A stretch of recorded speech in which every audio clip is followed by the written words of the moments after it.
ನಮಸ್ಕಾರ ಪ್ರಿಯ ವೀಕ್ಷಕರೇ, ಜೂನ್ ತಿಂಗಳ ಮಾಸ ಭವಿಷ್ಯ ಅದರಲ್ಲಿ ಕನ್ಯಾ ರಾಶಿಯವರಿಗೆ ಹೇಗಿದೆ ನೋಡೋಣ ಬನ್ನಿ. ಈ ರಾಶಿಯವರ ಈ ಮಾಸದಲ್ಲಿ ಎಷ್ಟು ಉತ್ತುಂಗಕ್ಕೆ ಬರ್ತೀರಾ, ಯಾವ ತರ ನೀವು ಇರಬೇಕು, ಮತ್ತೆ ಯಾವೆಲ್ಲ ನಿರ್ಧಾರಗಳನ್ನು ನೀವು ತೆಗೆದುಕೊಳ್ಳಬಾರದು ಅನ್ನೋದು ಸಂಪೂರ್ಣವಾಗಿ ತಿಳಿಸ್ಕೊಡ್ತೇನೆ ಬನ್ನಿ. ಮತ್ತೆ ಕೆಲವೊಂದು ನಕಾರಾತ್ಮಕ ಮತ್ತೆ ಭಾವನಾತ್ಮಕ ಭಾವನೆಗಳನ್ನು ನೀವು ಒಳಗೊಳ್ಳಬಾರ್ದು.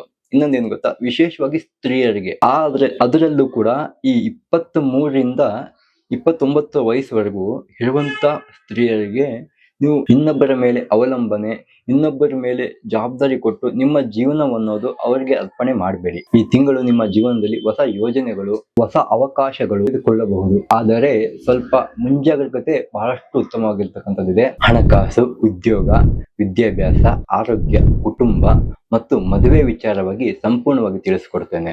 ಅದಕ್ಕೂ ಮೊದಲು ನೀವು ಇನ್ನೂ ನಮ್ಮ ಚಾನಲ್ ಅನ್ನು ಸಬ್ಸ್ಕ್ರೈಬ್ ಮಾಡಿಲ್ಲ ಅಂದ್ರೆ ಈ ಕೂಡಲೇ ಸಬ್ಸ್ಕ್ರೈಬ್ ಮಾಡಿ, ಈ ಪೇಜ್ ಅನ್ನು ಫಾಲೋ ಮಾಡಿ, ವಿಡಿಯೋಗೊಂದು ಲೈಕ್ ಕೊಟ್ಟು ನಿಮ್ಮ ರಾಶಿ ಯಾವುದೆಂದು ಕಮೆಂಟ್ ಮೂಲಕ ತಿಳಿಸಿ. ಮೊದಲನೇದಾಗಿ ಹಣಕಾಸಿನ ವಿಚಾರಕ್ಕೆ ನೋಡೋದಾದ್ರೆ, ಜೂನ್ ತಿಂಗಳಲ್ಲಿ ಹಣದ ಸ್ಥಿತಿ ಉತ್ತಮ ಆಗ್ತಕ್ಕಂಥದ್ದು, ನಿಧಾನವಾಗಿ ಉತ್ತಮ ಸ್ಥಾನಕ್ಕೆ ಹೋಗುತ್ತದೆ. ಹಿಂದೆ ಮಾಡಿದ ಶ್ರಮಕ್ಕೆ ಈಗ ಒಳ್ಳೆ ಫಲ ಸಿಗುವಂತ ಸಾಧ್ಯತೆಗಳು ಬಹಳಷ್ಟು ಇದೆ. ಕೆಲವರಿಗೆ ಹೊಸ ಆದಾಯದ ಮೂಲ ಸಿಗುವ ಸಾಧ್ಯತೆ ಇದೆ. ಹೂಡಿಕೆ ಮಾಡುವ ಮೊದಲು ಸರಿಯಾಗಿ ಮಾಹಿತಿ ಪಡ್ಕೊಳ್ಳಿ ಮತ್ತೆ ವಿವರಿಸಿ. ಅದಕ್ಕೆ ಸರಿಯಾದ ಮಾಹಿತಿ ಮತ್ತು ಸಂಪೂರ್ಣವಾಗಿ ವಿವರಣೆ ಮಾಡಿಬಿಟ್ಟು ಹೂಡಿಕೆ ಮಾಡಿದ್ರೆ ಸರಿಯಾದ ಲಾಭವನ್ನು ತೆಗೆದುಕೊಳ್ಳಬಹುದು. ಉದ್ಯೋಗ ಮತ್ತು ವ್ಯಾಪಾರದಲ್ಲಿ ಈ ತಿಂಗಳು ಬುದ್ಧಿವಂತಿಕೆ ಮತ್ತು ಶ್ರಮದಿಂದ ಉತ್ತಮ ಫಲ ಸಿಗುವ ಸಾಧ್ಯತೆ ಇದೆ. ಆಫೀಸ್ ಮತ್ತು ಕೋರ್ಟ್ ಕಚೇರಿಗಳಲ್ಲಿ ನಿಮ್ಮ ಕೆಲಸಕ್ಕೆ ಒಂದು ಮೆಚ್ಚುಗೆ ಅನ್ನೋದು ಸಿಗ್ತಕ್ಕಂಥದ್ದು. ಹೊಸ ಉದ್ಯೋಗ ಅವಕಾಶಗಳು ಬರಬಹುದು.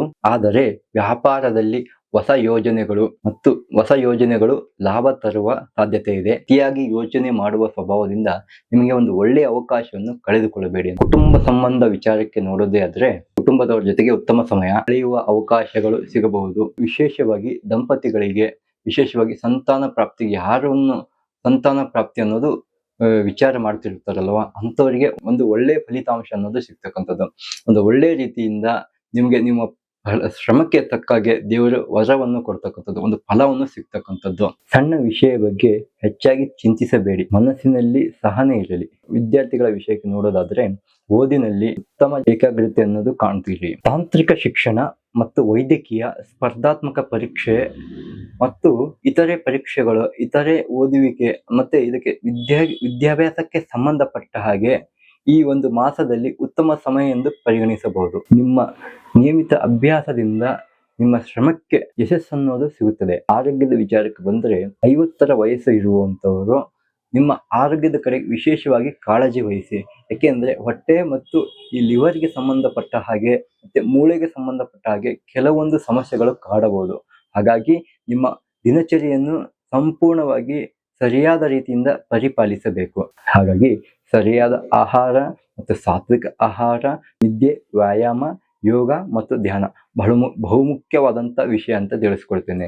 ಈ ಒಂದು 5 ವಿಚಾರದಲ್ಲಿ ನೀವು ಸಂಪೂರ್ಣವಾಗಿ ಪರಿಪಾಲಿಸಿದ್ರೆ ನಿಮ್ಮ ಆರೋಗ್ಯದ ಸಮಸ್ಯೆ ಮತ್ತೆ ನಿಮ್ಮ ಆರೋಗ್ಯದಲ್ಲಿ ಯಾವುದೇ ತರಹದ ಸಮಸ್ಯೆಗಳನ್ನು ಬಾರದೆ ಇರುವಂಗೆ ನೀವು ಕಾಪಾಡ್ಕೊಳ್ಬಹುದು. ಅದೃಷ್ಟದ ಬಣ್ಣ ಹಸಿರು, ಅದೃಷ್ಟ ಸಂಖ್ಯೆ 5. ಈ ರಾಶಿಯವರಿಗೆ ಪರಿಹಾರ ಏನಪ್ಪಾ ಅಂದ್ರೆ, ಬುಧವಾರದ ದಿನ ಗಣೇಶನ ದೇವಸ್ಥಾನ, ವಿಘ್ನೇಶ್ವರ ದೇವಸ್ಥಾನಕ್ಕೆ ಹೋಗಿ ವಿಘ್ನೇಶ್ವರನ ಒಂದು ಶ್ಲೋಕ ಮಂತ್ರ ಪಠಿಸಿದ್ದೆ ಆದ್ರೆ ನಿಮ್ಮ ರಾಶಿಗೆ ಅನುಗುಣವಾಗಿ ನಿಮ್ಮ ಜೀವನದಲ್ಲಿ ಶುಭ ಫಲಗಳನ್ನು ಲಭಿಸುತ್ತವೆ.